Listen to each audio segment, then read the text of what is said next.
बलवंता, तिन्हीं को मारई बिनु भगवंता। रावण कहता है जितना बल मेरे में उतना ही बल खरदूषण में था, बिना भगवान के ये मर नहीं सकते। खरदूषण मर गए, इसका केवल और केवल एक अर्थ है, धरती पर भगवान ने अवतार ले लिया है। अब रावण भी बेचैन हो गया, भगवान आ गए, मुझे भी तो उद्धार कराना है अपना। एक काम करो, माला लेकर आज से भजन शुरू करता हूं। लेकिन फिर कहता है मेरे से तो भजन होगा ही नहीं, तामसी शरीर है मेरा, कैसे उद्धार होगा। अंत में निर्णय किया, भजन नहीं कर पाऊंगा तो क्या हुआ, मैं राम जी से युद्ध कर लूंगा और युद्ध में बाण से प्राण का त्याग करके मैं भी मुक्त हो जाऊंगा। चला मारीच के पास रावण। इधर सीता मैया से राम जी ने एकांत में कहा कि सीते,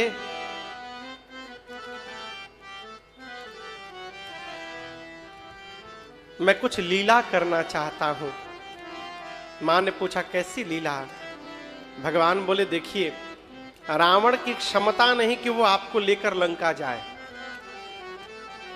अब उसमें कहूं रावण मां को ले नहीं जा सकता, किसी कीमत पर नहीं ले जा सकता था। क्यों? जिस धनुष को मां बाएं हाथ से उठा ली थी सीता मैया, कौन से धनुष को? शंकर जी के धनुष को बाएं हाथ से मां उठा ली थी। रावण उस धनुष को तो उठा ही नहीं पाया, वो मेरी मां को क्या उठाएगा। और भगवान जानते हैं कि जब तक सीता जी वहां जाएंगी नहीं लंका, तब तक मुझे मारने का कोई बहाना नहीं मिलेगा रावण को। तो प्रभु ने मां से कहा कि सीते, जब तक मैं धरती से निशाचरों का अंत न कर दूं, तब तक आप अग्नि में जाकर के बैठ जाओ। तुम पावक महू करो निवासा, जाओ लगी करो निशाचर नासा। सीता मैया राम जी के पास अपना प्रतिबिंब रख करके और जाकर अग्नि में बैठ गई। अब याद रखिएगा, अब जो सीता जी हैं ये नकली सीता जी हैं। असली मैया कहाँ है? अग्नि में। जो कहा जाता है कि राम जी ने माँ की अग्नि परीक्षा ली, कोई परीक्षा नहीं थी। अग्नि में जो माँ थी उनको बाहर निकालना था, इसलिए भगवान ने वो रचना बनाई थी, झूठी रचना। लक्ष्मण जी भी मर्म नहीं जानते कि अब नकली सीता मैया है। रावण गया मारीच के पास। मारीच याद है आप लोगों को? कहां सुना था मारीच का नाम? विश्वामित्र जी के यज्ञ की रक्षा में भगवान ने बिना फर का बाण मारा था। मारीच 100 योजन दूर जाकर समुद्र के किनारे गिरा था। भगवान मां को अग्नि में वास कराए। इधर रावण गया मारीच के पास और जाकर प्रणाम करता है। मारीच पूछा क्या काम है दशानन? रावण बोला चलो सोने का हिरण बनो, सीता का हरण करना है, राम की पत्नी है। मारीच बोला दिमाग ठीक है तुम्हारा? राम जीव नहीं है, भगवान है। बिना फर का बाण मुझे मारा था, मैं इतना दूर आकर गिरा हूं। मैं कहता हूं राम की शरण में चलो। मारीच बोला मैं तुमसे प्रवचन सुनने यहां नहीं आया हूं, उपदेश सुनने। चलते हो कि नहीं चलते हो? हां ना में उत्तर दो। मारीच बोला यदि मैं जाऊंगा तो राम मुझे मार देंगे। रावण बोला ना बोलकर देखो, मैं अभी मार दूंगा। जाओगे तो राम मारेंगे ना, तुम ना बोलो मैं अभी मार दूंगा। मारीच देखा ये तो मरना तय हो गया है, जाऊंगा तो राम जी मारेंगे, नहीं जाऊंगा तो रावण मारेगा। यदि मरना ही है तो इस पापी के हाथों क्यों मरा जाए, चलकर भगवान के हाथों मरा जाए, कम से कम उद्धार तो हो जाएगा। ऐसा विचार करके मारीच चले हैं। सोने का मृग बन करके गए जहां सीता मैया राम जी बैठे थे पंचवटी में, उसके आगे घूमने लगे। एक बहुत दूसरा पद है हम लोगों के पास।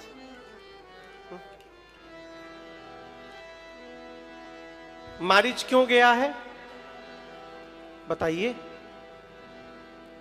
मारीच क्या करने गया है?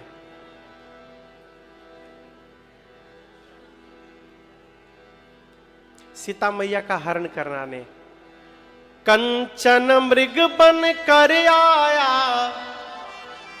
कंचन यानी सोना, कंचन मृग बन कर आया, सिया का अपहरण कराने।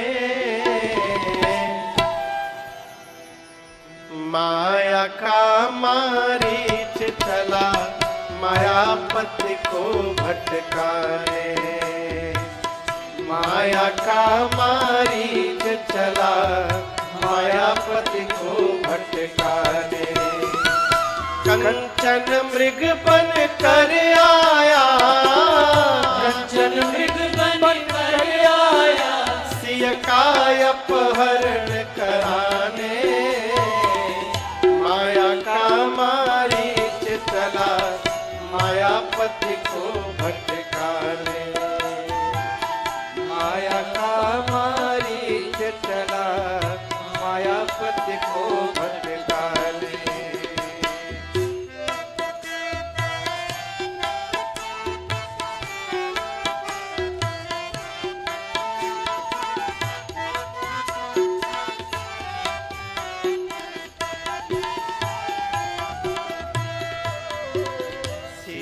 बोली वो देखे स्वामी जी मृग कंचन का, लाए चर्म निशान रहेगा 14 वर्ष गमन का। सीता बोली वो देखे स्वामी जी मृग कंचन का, लाए चर्म निशान रहेगा 14 वर्ष गमन का। सिया माया की माया का मृग, सिया माया की माया का मृग, सिया माया की माया का मृग, सिया माया की माया का मृग, लगे राम मुस्काने। माया का मारीच चला, मायापति को भटकाने। माया का मारीच चला, मायापति को भटकाने।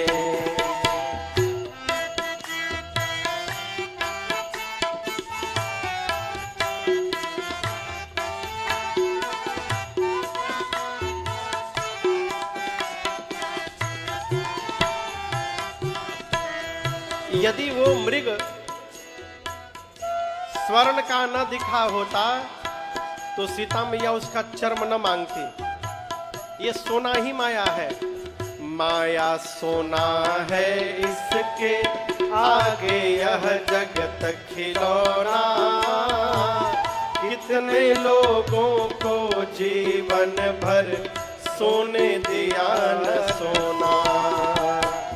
माया सोना है इसके आगे यह जगत खिलौना, कितने लोगों को जीवन भर सोने दिया न सोना।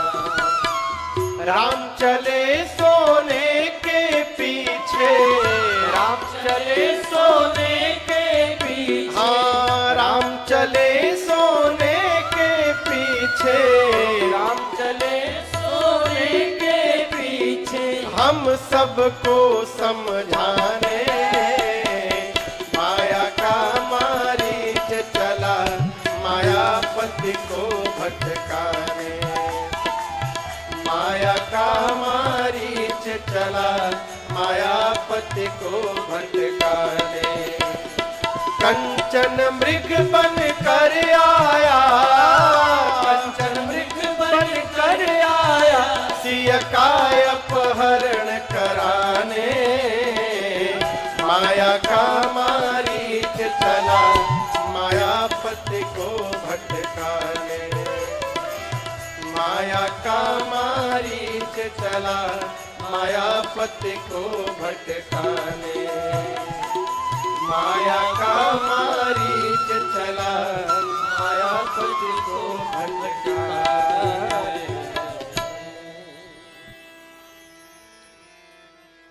माया का मारीच चला, मायापति को भटकाने। माँ ने उसका चर्म मांगा, भगवान चले। अच्छा आप बताओ,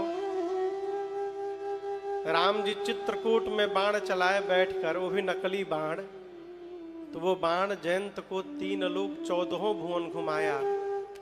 राम जी आज पंचवटी में बैठकर बाण मारते तो क्या वो मारीच को न लगता? लगता ना। तो राम जी गए क्यों? राम जी जानते हैं जब तक वो जाएंगे नहीं तब तक रावण आएगा नहीं, इसलिए भगवान गए और तुरंत नहीं मारे, बहुत दूर तक गए, बहुत दूर तक, बहुत दूर जाकर भगवान ने बाण मारा। बाण लगते मारीच जोर से बोला, हाँ लक्ष्मण, और उसके बाद धीरे से राम बोलकर उसने प्राण का त्याग कर दिया। हाँ लक्ष्मण की आवाज सुनाई पड़ी सीता मैया को। मां ने बरबस लक्ष्मण भैया को भेजा है। लक्ष्मण जी ने एक रेखा खींच दी है, कहा मां इसको पार मत करिएगा। गए हैं, इधर रावण सन्यासी का वेश बनाकर आया और सीता मैया को लेके चला गया। रास्ते में जटायु जी मिल गए रावण को। आपको बताऊं, किसी देवता में हिम्मत नहीं थी रावण का रास्ता रोक दे। खड़े होकर देवता रावण को देख रहे हैं, रावण मां को लेके जा रहा है। जो हिम्मत देवता नहीं दिखाए वो हिम्मत भारत के पक्षी ने दिखा दिया। जटायु जी महाराज ने दौड़ पड़े रावण के पास, जाकर बोले, रावण यदि अपना भला चाहता है तो जानकी को छोड़ दे, नहीं तो जिस प्रकार अग्नि में कीड़े मकोड़े जलकर भस्म हो जाते हैं, राम की क्रोध रूपी अग्नि में तेरा पूरा परिवार भस्म हो जाएगा। रावण नहीं माना तो जटायु जी ने चोंच से मारना शुरू किया। चोंच होता है ना, गोस्वामी जी कहते हैं इतना मारा है, इतना मारा है चोंच से, एक दंड 24 मिनट के लिए रावण बेहोश हो गया, मूर्छित हो गया। उसके बाद जैसे उसकी मूर्छा गई है, निकाला चंद्रहास खड्ग और जटायु जी के दोनों पंखों को उसने काट दिया है। जटायु जी धरती पर गिर पड़े। ले जाकर सीता मैया को उसने अशोक वाटिका में रखा है। इधर लक्ष्मण जी को जब राम जी आते देखे तो भगवान समझ गए कि काम हो गया। उधर राम जी नाटक करने लगे। स्पष्ट लिखा है, रघुपति अनुजहि आवत देखी, बाहिज चिंता की न बिसेखी। भगवान बोले, लक्ष्मण तुम आ गए, मेरा मन कहता है आश्रम में सीता नहीं है। और मां से विहीन आश्रम देखकर भगवान बहुत रोए हैं, बहुत रोए हैं। लताओं से, झाड़ों से, पत्तों से, पुष्पों से, हिरणों से, हिरनियों से राम जी सीता जी का पता पूछते हैं।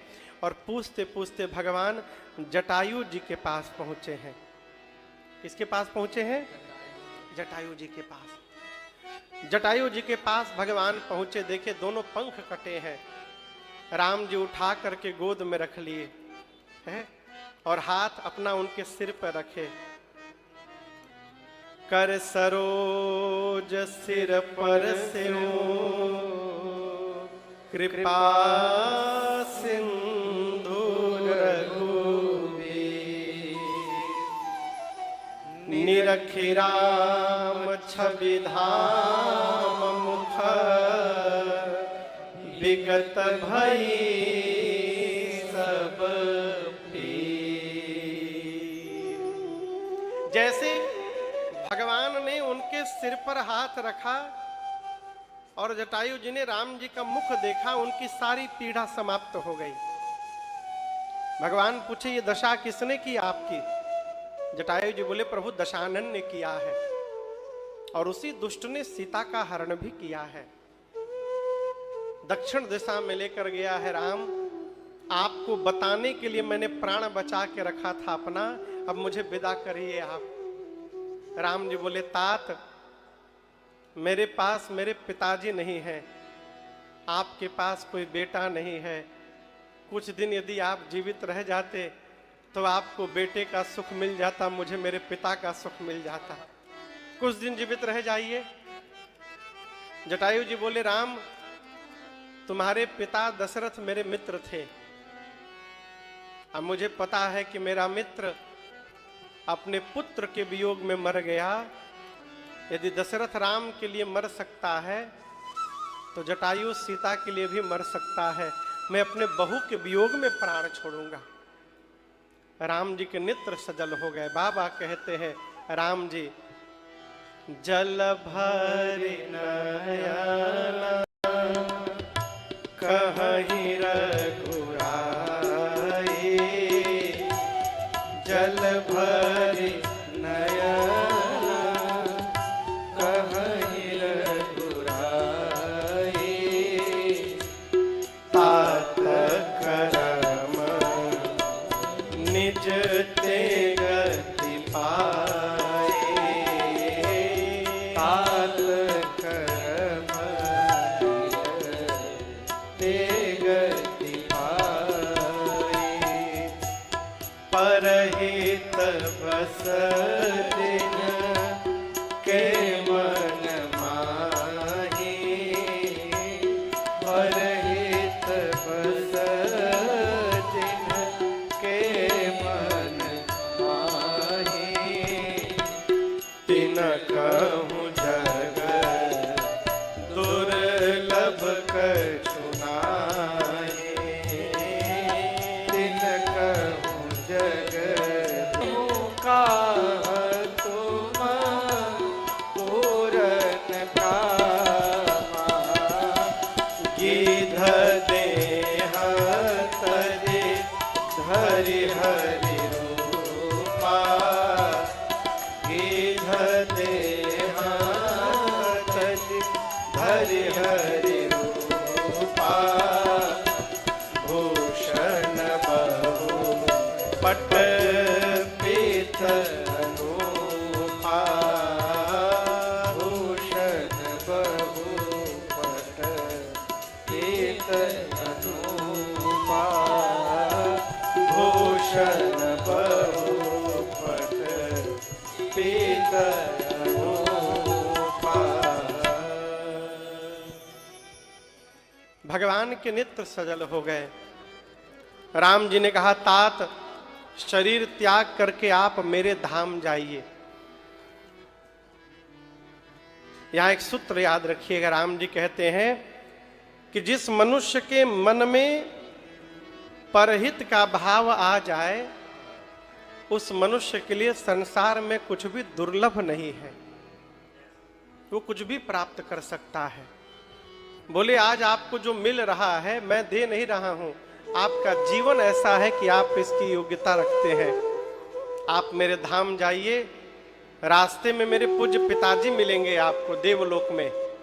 पिताजी मिल जाए ना, आपके मित्र हैं, तो सीता के हरण की बात कहिएगा मत, उनको दुख होगा।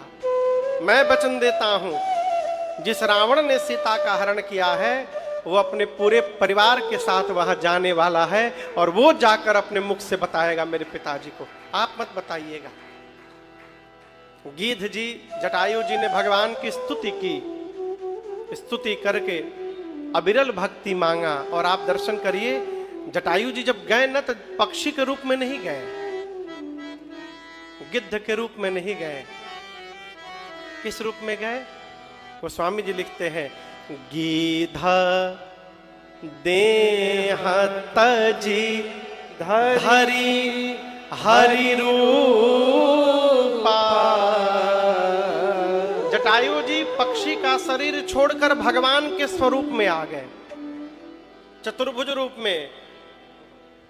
भूषण बहु पट पीत अनुपा,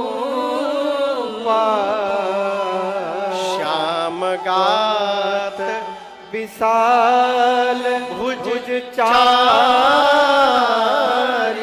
चार भुजाएं श्याम वर्ण का शरीर पीताम्बर शरीर पर लगा हुआ है। भगवान के रूप में आकर जटायु जी स्तुति किए और अविरल भक्ति मांगकर जटायु जी को भगवान ने विदा किया, अपने धाम विदा किया। देखिए, ज्येष्ठ पुत्र पिता को अग्नि देता है। कौन देता है? परंतु जो सौभाग्य राम जी ने दशरथ जी को नहीं दिया, वो सौभाग्य राम जी ने जटायु जी को दिया है। जटायु जी का अंतिम संस्कार, अंतिम क्रिया राम जी ने अपने हाथों से पूर्ण की है। गति देकर भगवान आगे बढ़े। मार्ग में विराध नामक एक दैत्य मिला, प्रभु ने उसका उद्धार किया और अब राम जी शबरी मैया के आश्रम में आए। किसके यहाँ? शबरी मैया के विषय में जानती हैं आप लोग? किस जाति से थी? किस जाति से थी? भीलनी। विवाह निश्चित हुआ शबरी मैया का। विवाह के एक दिन पहले खिड़की से देखा मां ने, द्वार पर बहुत सारे पशु लाकर बांधे गए थे। किसी से पूछा, शबरी ने कितने पशु क्यों लाए गए हैं? उसने कहा कि कल इन पशुओं को मार करके बारातियों के लिए भोजन बनेगा। शबरी मैया सोची कि जिस विवाह में इतने पशु मार दिए जाएंगे, उस विवाह से मेरा मंगल नहीं हो सकता। रात में घर छोड़कर भागी और भागने के पहले द्वार पर जो पशु बंधे थे, उन सबके बंधन को शबरी जी ने खोल दिया, मुक्त कर दिया।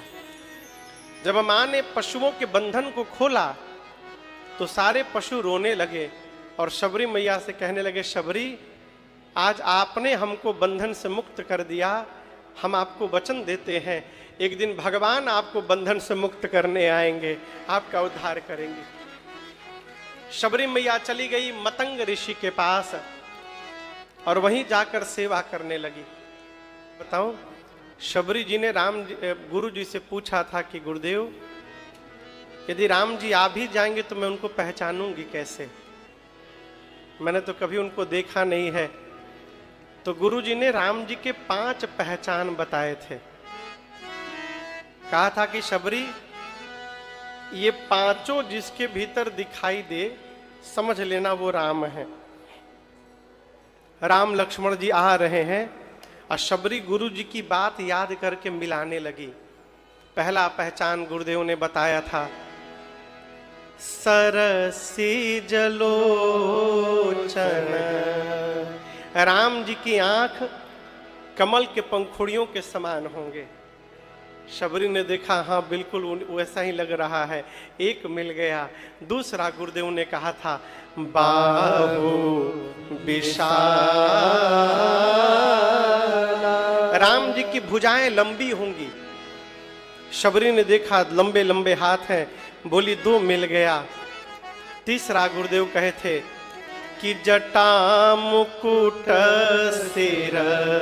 सिर पे जटाओं का मुकुट होगा। बोली हाँ मुकुट भी है जटाओं का, 3 मिल गया। चौथा बनमाला,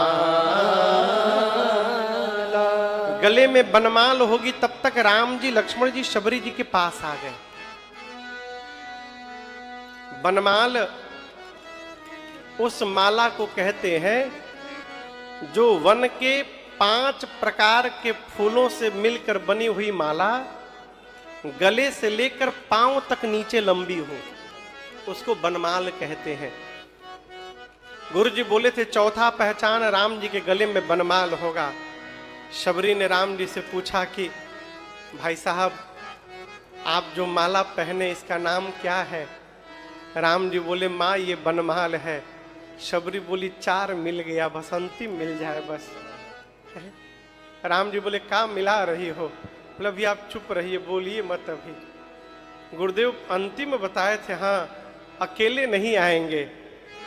श्याम गौर सुंदर दो भाई, एक सांवले होंगे, गोरे होंगे, दोनों सुंदर भाई होंगे।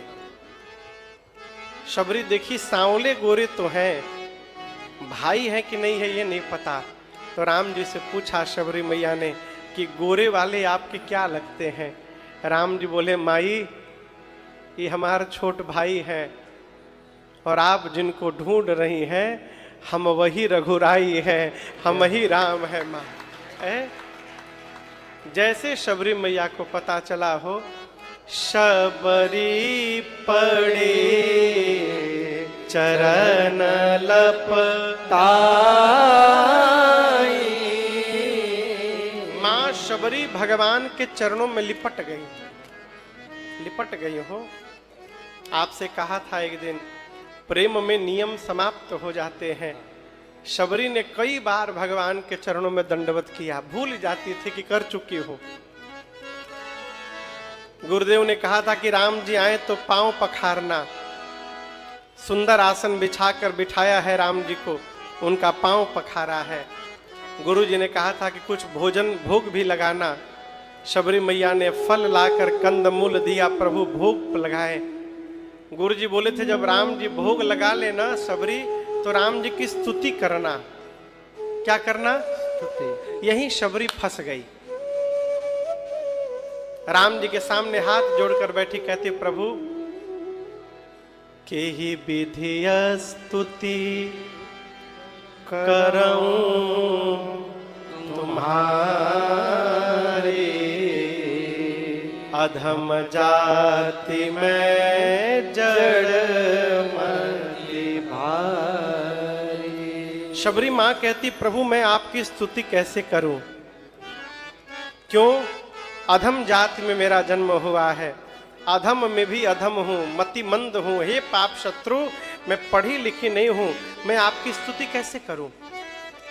अच्छा आप बताओ, जो पढ़ा लिखा नहीं है क्या भगवान उसकी बात नहीं सुनेंगे? कहिए। यदि भगवान केवल बोलने से सुनते फिर तो गूंगे की कभी कोई मुराद ही पूरी नहीं हो पाएगी। वो तो बेचारा बोल ही नहीं पाता है। आपको एक कथा मैं सुनाऊं। एक मंदिर था, मंदिर में एक ब्राह्मण देवता थे जो भगवान का पूजन करते थे और नित्य प्रातः काल 10 बजे ब्राह्मण देवता भगवान के सामने आसन लगाकर बैठ जाते थे और 1 घंटे भगवान को वेद पाठ सुनाते थे डेली। उनके मंदिर के बगल में एक घर था जहां एक 8 साल का छोटा बच्चा रहता था। तो वो बच्चा क्या करता था, संडे के संडे जिस दिन छुट्टी होती थी वो 10 बजे अपने घर से एक आसन लेके आता था। अब पंडित जी के बगल में आसन बिछावे, अब पंडित जी जब वेद पाठ शुरू करे तो वो भी अपना आंख बंद करके बैठ जाए। अब भगवान के सामने बुद्ध बुद्ध बुद्ध बुद्ध बुद्ध बुद्ध बुद्ध बुद्ध बुद्ध बुद्ध बुद्ध बुद्ध बुद्ध बुद्ध बुद्ध बुद्ध बुद्ध बुद्ध बुद्ध करे। अब देवता, ब्राह्मण देवता वेद पढ़े और उसको देखें, अब मन में सोचे मैं तो वेद सुना रहा हूं भगवान को, वेद, और ये बुद्ध बुद्ध बुद्ध बुद्ध कर रहा है, इसका क्या क्या मतलब करने का? रहा नहीं गया तो उन्होंने पूछा कि तू क्या बोलता है? मैं तो वेद सुनाता हूं, तू क्या सुनाता है? बोला पंडित जी मैं वेद नहीं जानता ना, इसलिए मैं वेद नहीं सुनाता हूं, जो जानता हूं वो सुनाता हूं। पंडित जी पूछे क्या सुनाता है? बोला क ख ग घ अंग, च छ ज झ इ ट ठ ड ढ अण, त थ द ध न, प फ ब भ म, य र ल व ताल विष मूर्धन्य ष दांति ष ह क्ष त्र ज्ञ। पंडित जी बोले बस, बोले नहीं थोड़ा और बचा है, अ आ ई उ ऊ ए ऐ ओ औ अंग अह। पंडित जी बोले और? बोले नहीं बस इतना ही सुनाता हूं। पंडित जी ठाका मार के हंसे, बोले इससे क्या हो जाएगा, इससे क्या हो जाएगा? बच्चा बोला मैं पढ़ा लिखा नहीं हूं ना, वेद नहीं जानता, मैं तो भगवान को इतना सुना देता हूं और कहता हूं प्रभु संसार में आपकी जितनी स्तुतियां बनी हैं इनसे ही मिलकर बनी है, अपने लिए एक सुंदर स्तुति बना लेना इसमें से। बड़ा मन करे तो बड़ा बनाना, छोटा मन करे तो छोटा बना लेना। अब आप कहिए भगवान उस पंडित जी का सुनेंगे कि बच्चे का सुनेंगे? है? भगवान ये नहीं सुनते आप क्या कह रहे हैं, भगवान ये सुनते आप कहां से कह रहे हैं।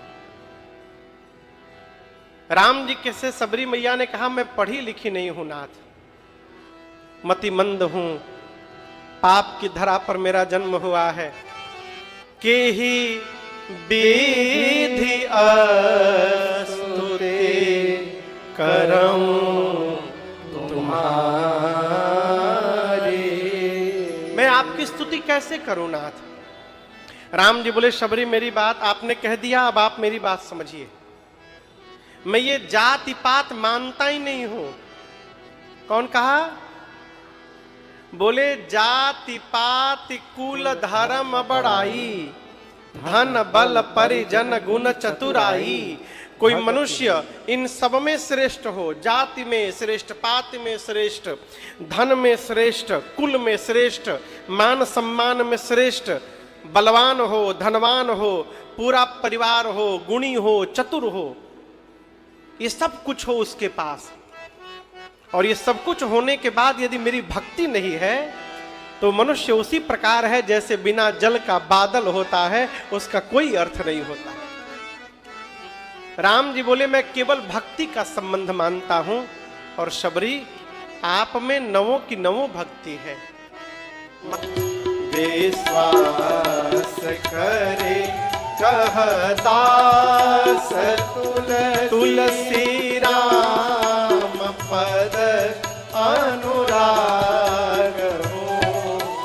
विश्वास करे कहदास तुलसी राम पद अनुराग हो। विश्वास करे कहदास तुलसी। शबरी मैया राम जी के चरण को हृदय में धारण करके अपनी पूरी कथा सुना करके और दाहिने पांव के अंगुष्ठ से शरीर में योगाग्नि को प्रज्वलित कराकर शबरी मैया ने अपने आप को जला करके भस्म कर दिया। भगवान ने शबरी को अपने धाम विदा किया है। शबरी मैया ने पंपा सरोवर जाने के लिए कहा था। राम जी पंपा सरोवर गए, कहा था वहां सुग्रीव जी मिलेंगे, लेकिन सुग्रीव नहीं मिले। कौन मिला? नारद जी मिल गए। कौन मिला? नारद जी। नारद जी आकर बोले प्रभु मैं आपसे एक वरदान लेने आया हूं। भगवान बोले कहिए। नारद जी बोले प्रभु आपके अनेक नाम हैं, मैं चाहता हूं उन अनेक नामों में से आपका जो राम नाम है वो सर्वश्रेष्ठ नाम हो जाए। राम सकल नाम मन ते अधिका, हो नाथ अग खग गण बधिका। भगवान ने कहा तथास्तु ऐसा ही होगा। इसके बाद नारद जी ने राम जी से संतों के लक्षण पूछे हैं। भगवान ने यहाँ पर 56 लक्षण बताए हैं संतों के। नारद जी सुने तो भगवान की जय जयकार करने लगे। कहे संसार में कौन ऐसा भगवान होगा जो अपने भक्तों की महिमा अपने मुख से गान करेगा। जय जयकार करके भगवान को प्रणाम करके नारद जी ब्रह्मलोक चले गए। जब बहुत देर प्रतीक्षा करने के बाद सुग्रीव जी नहीं मिले तो राम जी ने लक्ष्मण जी से कहा कि काम अपना है, जब आवश्यकता अपनी हो तो सामने वाले के भरोसे नहीं बैठना चाहिए। वो नहीं आ रहे तो हम ही चले उधर। तो राम जी लक्ष्मण जी आगे चले और चलते चलते ऋष्यमुख पर्वत निकट आया। यहीं से किष्किंधा कांड की कथा प्रारंभ होती है। आइए पहले चौपाई गुनगुनाते हैं। आगे चले बहुरी रघुराया, आगे चले बहुरी रघुराया। ऋष्यमुख पर्वत नियराया, ऋष्यमुख पर्वत नियराया। अहरह सचिव सहित सुग्रीव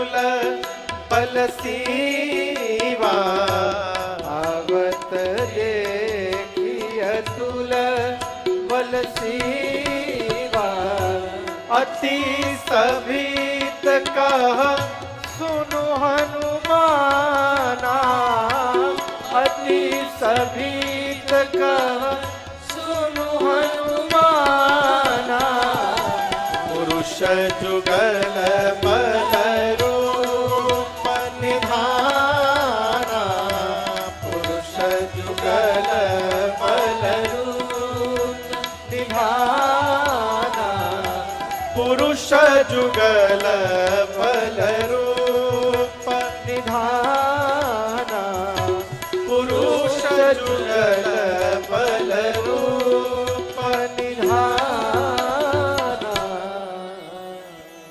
गोस्वामी जी कहते हैं कि राम जी आगे चले और तुरंत प्रभु ऋष्यमुख पर्वत के निकट पहुंच गए। कहां पहुंच गए? ऋष्यमुख पर्वत, जहां सुग्रीव जी महाराज अपने मंत्रिमंडल के साथ रहते हैं। राम लक्ष्मण जी आ रहे हैं। सुग्रीव जी ने ऊपर से देखा, हाथ में धनुष बाण दिखाई पड़ा। सुग्रीव को लगा कहीं ये दोनों हमको मारने तो नहीं आ रहे हैं। डर के मारे सुग्रीव जी ने हनुमान जी को बुलाया। किसको बुलाया? कथा में पहली बार हनुमान जी आ रहे हैं। आइए एक बार भाव श्रद्धा के साथ बोलिए हनुमान जी महाराज की जय। हनुमान जी आए। हनुमान जी को बुलाकर सुग्रीव जी ने कहा आप नीचे जाइए, उन दोनों से बात करिए और बात करके पता लगाइए उनके आने का कारण क्या है। यदि आपको लग रहा है कि वो दोनों मुझे मारने आ रहे हैं तो हनुमान जी आप नीचे से इशारा करिएगा, मैं तुरंत भाग जाऊंगा ये पहाड़ छोड़कर। भागो तुरंत तजाओ यहाँ शैला। हनुमान जी नीचे गए, जाकर ब्राह्मण का रूप बनाकर गए हैं और जाकर सिर झुकाकर प्रणाम किए राम जी को। जिस समय हनुमान जी राम जी मिले हैं वो समय पता है कौन सी ऋतु चल रही थी? गर्मी का समय था, गर्मी का। आप बताओ गर्मी में कोई नंगे पांव चलेगा तो उसका पांव कैसा हो जाएगा? फट जाएगा, रूखे सूखे हो जाएंगे। लेकिन हनुमान जी की दृष्टि गई कठिन भूमि को अकोमल पद गा। हनुमान जी देखिए इस तपती धरती पर भी ये पैदल चल रहे हैं और इनके पांव कोमल बने हैं। इसका अर्थ ये कोई विशेष पुरुष है। हनुमान जी पूछे आप हैं कौन? शरीर तो क्षत्रिय का लग रहा है, वेश मुनियों का है। आप हैं कौन? ब्रह्मा विष्णु महेश में से हैं क्या? तीन में से? राम जी बोले नहीं। तो नर नारायण है क्या? दो में से कोई एक है? भगवान बोले नहीं। बोले कहीं आप पर ब्रह्म तो नहीं है? धरती का भार हरने वाले परमात्मा तो नहीं आ गए हैं? वेश बदल के हनुमान जी पूछ रहे हैं।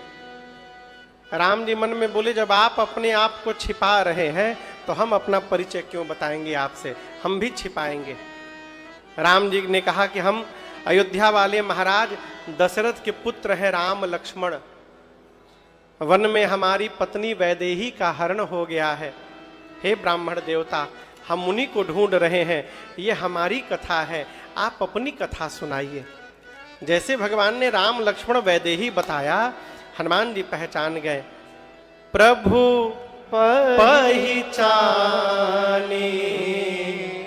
परयुंग ही चरना, सो सुख उमा जाए नहीं परना। भगवान को पहचान करके हनुमान जी चरणों में गिर गए राम जी के। राम जी ने उठा करके उनको हृदय से लगाया है। हनुमान जी बोले इस पर्वत पर कपियों का राजा सुग्रीव रहता है और वो आपका दास है। क्या है? जोर से बोलिए। चलिए राम जी चलकर उनसे मित्रता कर लीजिए। लक्ष्मण जी बोले दास से क्यों मित्रता करेंगे राम जी? भाई मित्रता बराबरी में की जाती है, एक एक नौकर को मित्र क्यों बनाएंगे? हनुमान जी बोले लक्ष्मण जी से कि लक्ष्मण जी सुग्रीव तो दास है, मैं कुछ नहीं हूं। यदि प्रभु दास सुग्रीव को मित्र बना लेंगे ना, तो दास वाली कुर्सी खाली हो जाएगी, वहां मैं जाकर बैठ जाऊंगा और भगवान का दास बन जाऊंगा।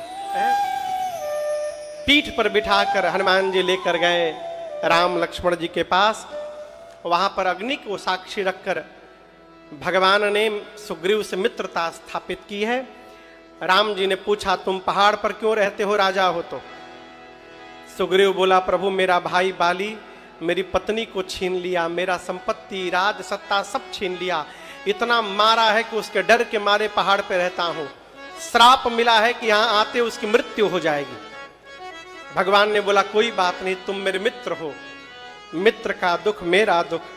मैं तुम्हारे भाई बाली को मारकर तुम्हारी राज सत्ता तुमको वापस दिलाऊंगा, और जब तुम राजा बन जाना फिर तुम मेरा काम करना, कपियों को चारों तरफ भेज करके सीता जी का पता लगाना। और भगवान ने अपने वचन का निर्वाह किया। बाली राम निज धाम पठावा। बाली को भगवान ने अपने धाम विदा किया है। लेकिन आपको यहां पर एक मैं बात बताऊं, सुग्रीव के कारण भगवान ने बाली को नहीं मारा। देखिए आप समझिएगा, कपियों के राजा बाली है, बाली के पास सेना है, और बाली रावण को हरा भी चुका है पहले। राम जी चाहते तो सुग्रीव की जगह बाली से मित्रता करते, कुछ करना भी नहीं पड़ता, बाली जाता सीता मैया को लेके चला आता। लेकिन भगवान ने ऐसा क्यों नहीं किया? कथा कहती है, फायदा देखकर कायदा नहीं बदलना चाहिए। लाभ दिखाई पड़े तो सिद्धांत से समझौता नहीं करना चाहिए। भगवान ने सुग्रीव से मित्रता की। बाली को इसलिए मारा कि बाली, देखिए इंद्र बाली बनकर आए हैं, इंद्र राम कार्य में सहायता करने के लिए, और आकर के रावण से मित्रता कर लिए हैं। यदि कोई राम जी का काम करने आए और शत्रु से हाथ मिला ले, उसको कौन सा दंड देना चाहिए? मृत्यु दंड। भारत का सैनिक कोई पाकिस्तान से हाथ मिला ले, उसको कौन सी सजा मिलेगी? मृत्यु दंड मिलेगी। इसलिए भगवान ने बाली को मारा। बाली को भगवान ने धाम विदा किया। सुग्रीव को किष्किंधा का राम जी ने राजा बनाया। अब बाली के बेटे अंगद को युवराज बना दिया। और राम जी बोले, मित्र मैं तुम्हारा काम करके तुमको राजा बना दिया, सब कुछ तुमको दे दिया। अब इस प्रवर्षण पर्वत पर मैं चातुर्मास बिताने जा रहा हूं, इस बीच में तुम मेरा काम करना। कौन सा काम? कपियों को भेजकर सीता जी का पता लगा लेना। सुग्रीव बोले, जो आज्ञा प्रभु। भगवान सुग्रीव को राजा बना करके अब प्रवर्षण पर चातुर्मास बिताकर विश्राम कर रहे हैं। आज की बेला को हम और आप यहाँ विश्राम देते हैं। कल की कथा दिन में 10 बजे से है। कितने बजे से? 10 बजे से। कल हम और आप सुंदरकांड की कथा मूल रूप से गाएंगे। उसके बाद राम राज्याभिषेक महोत्सव मनाकर धाम की इस कथा को विश्राम देंगे। कल मिलते हैं प्रातः बेला।